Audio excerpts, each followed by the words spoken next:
युद्धाची परिस्थिती काही निवळत नाहीये आणि भारतीय शेअर बाजार काही सावरत नाहीये। गेल्या 5 दिवसात सेन्सेक्स 4350 अंकांनी खाली आलाय। आजही सेन्सेक्स 1471 अंकांनी घसरून 74,563 वर बंद झाला, तर निफ्टी 488 अंकांनी खाली येऊन 23,151 वर थांबला।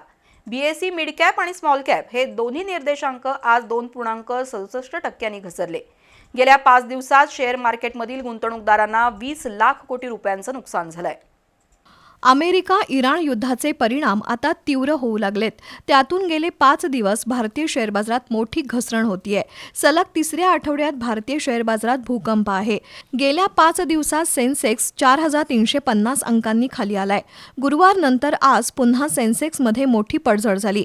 आज एका दिवसात 1471 अंकांनी घसरून सेन्सेक्स 74,563 वर आला, तर निफ्टी 488 अंकांनी घसरून 23,151 अंकावर 9 ते 13 मार्च या 5 दिवसात सेन्सेक्स 5.5% घसरला आहे।